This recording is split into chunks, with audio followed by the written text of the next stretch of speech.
I'm going to show you exactly how we flipped this home with no money. Not only that, I'm going to talk about how to find the right deal, executing that deal, walking you through the sales contract, the assignment addendum, the settlement statement, and finding the end buyer for a handsome profit. But first, let's go take a quick look at this property. Now, one thing I do want to point out is this property is very close to where I live. So it goes to show that in many cases, you can do this pretty much in your own backyard. All right, we're coming up on it. Here it is.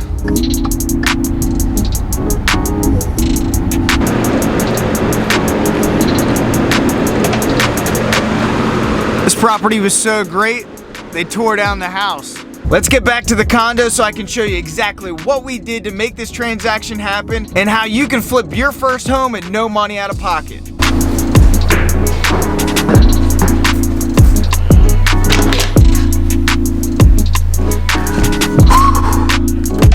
The first thing is you got to make sure when you guys are buying and selling, reselling real estate is you got to make sure that you're buying at a discount. How I found this property is it was on the MLS. It was on the active open market. Now, I could tell that the price was higher for what the market would bear, especially the condition of the home. As you saw, they actually tore down the property because the highest and best use of that property was to tear that thing down and pretty much build a monster there, which I anticipate that they're gonna do. Now, when I came over to the MLS report, as you can see here, it talks about location, property is has a dock, it's on the water, across the street from the beach, property needs TLC, being sold as is, seller says make offer, and then the additional remarks, which for privacy reasons I have removed, but basically stated that seller never lived there, so I assume the property got inherited of some sort.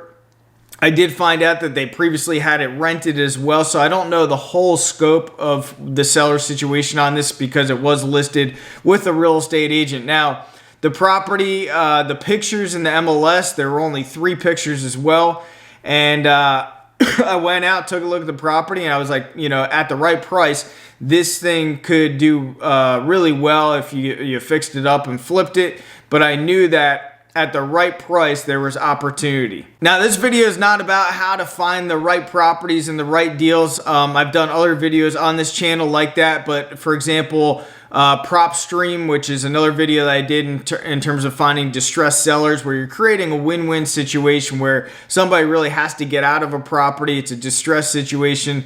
They got to sell quickly. But today, I'm showing you that yes, you can in fact find deals that are on the open market like this one. Okay, now I've had remarks and questions on what contracts do we use? How do we get started with that? Now, in the state of Florida, again, every state, every area is different. In the state of Florida, I am a real estate broker, full disclosure. In the state of Florida, we have our state contract, and I primarily use this for everything on my own deals, as well as representing other clients of ours. But it's called the FAR Bar As Is contract, and this contract I'm going to show you will actually allow assignability. So essentially, what we're doing is we're assigning the contract, we're selling the contract to another party. So if you can see on page 1 here, it's very simple. You got the seller, buyer, you got the property details, and then here's the purchase price. This is where the price that you're actually buying it from the other party. So let's say in this scenario, we put a $500,000 purchase price. Now that's the price that I need to get it for it to make sense. And then my goal is to turn quickly and get somebody else in contract on the same property at a higher price over the $500,000 mark. Now, we're not in any sense greedy in any sense. We want to make a small assignment fee, and this is ultimately how you guys can get started buying and flipping real estate with essentially no money. And technically, you're not flipping real estate, you're flipping the actual contract. So right here, we're going to put, say, $500,000 in here.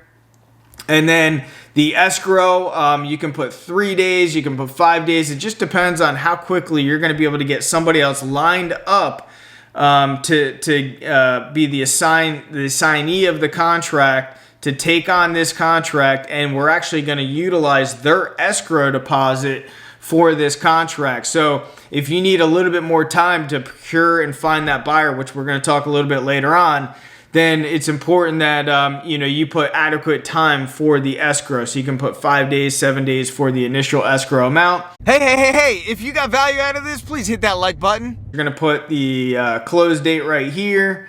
And if we scroll down, now this is the nuts and bolts of this contract right here, is assignability. Now, again, you're going to want to check with your state. You probably want to get with a real estate broker or a real estate attorney in terms of your state laws and everything else. But if you look at this, number 7 on the far bar, as is contract in Florida, assignability, check 1. Buyer may assign and then thereby release from further liability under this contract. Number 2, may assign but not release from liability under this contract. So that means basically if my person that I assigned to bails on me, I'm still obligated to the terms of this contract. And then number 3 is may not assign this contract. So that just means that I'm an end user. I'm going to buy this property and I intend to fully exercise my rights as the buyer of this property and move forward with it. Let's move on to the actual assignment addendum, okay? So now this addendum, this is actually the exact addendum that we used on this contract. So it'll have the subject property, the legal description. This agreement is made by the assignor, so that the assignor is me and the assignee is the person I'm actually selling the contract to, regarding the subject property, and has the seller and buyer's contact information. Now, this is the original seller, the actual person that actually still owns this property. This is the seller. As the person that's in contract, I am not the seller. I'm the assignor. If we scroll down, this is the amount that was placed in escrow. It was $10,000. I believe on this one we put maybe 3 or 5 days to put the money into escrow. Once we found the party to assign to, we had them deposit the $10,000 directly into the escrow account with the title company. It explains the closing date to close on, the additional terms in terms of the the assignment contract terms, and basically in here, and you guys can review it as well, press pause on this if you wish. And now it allows the assignees certain back out terms as well. Now this is all negotiable as well, so if you don't want to give that assignee a back out, you guys can cross off or change these terms. Again, hire the right professional in your area. Now let's go ahead and revert to the actual closing statement. We got this property, in my opinion, at such a great deal that the person, and we're going to talk more about this as well, we actually assigned it to another group, and this other group is notorious for wholesale deals and selling contracts as well. And I know that group has a big database of buyers. They have a big database of investors. So a lot of times when we get these properties into contract, we're actually going to send that property to them and basically say that anything over this amount, if the deal works in your favor, go ahead and put this thing into contract, and then you guys can assign it to somebody else. So this was a double assignment deal. And as you can see on this, you can see a $10,000 assignment fee and then another one of almost $20,000 assignment fee. So this was a double assignment. So we were able to assign it to a group, and then that group assigned it to another party. You might be starting out and you're like, I don't know any investors that want to buy properties and so forth. So a couple things. How can we find, if we find the right deal, okay, now that's the most important. We got to find a deal at a discount. It's got to be enough discount where you can put in your assignment fee, and then whoever buys it, let's say it's an investor that's going to buy and flip, if the numbers have to make sense of what they paid for it.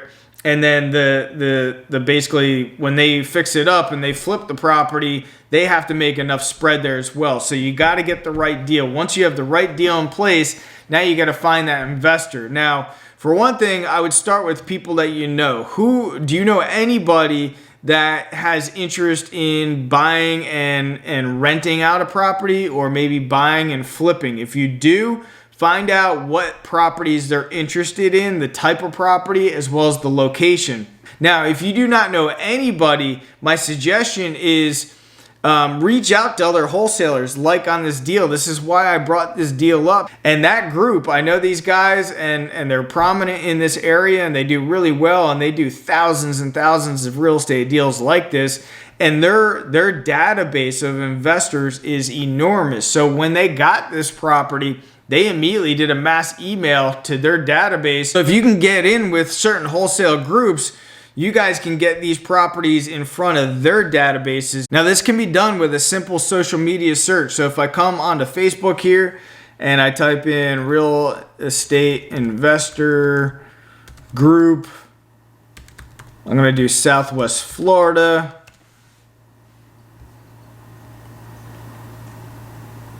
And as you can see, Florida real estate investor groups right here. South Florida real estate investor groups. Look, this one has 68,000 members. This one has 11,000 members. Here's another Florida real estate, 31,000. Here's another one for 6,000. So what we can do is we can go into these groups and start making look, you don't even need to go to these. If there's a local real estate investor group that you can go to locally and attend meetings, absolutely do that. But you can go onto these groups and start engaging with these members. If I go into here, I got to join this group, but if I go into here and I can start to see some of these other real estate investors, like, look, off market, Cocoa Beach, This guy might be trying to assign a contract right here. And basically I can reach out to these guys and say, what's your area of concentration? Do you guys, what do? Do you guys actually buy and flip the properties? Do you guys put them into contract and assign them? So what I would do is start developing your own email database. And when you guys do get properties into contract, you just email to this group or to these people from this group, and send them properties that they might be able to further assign that we just talked about, or they might be in the market to buy and flip properties as well.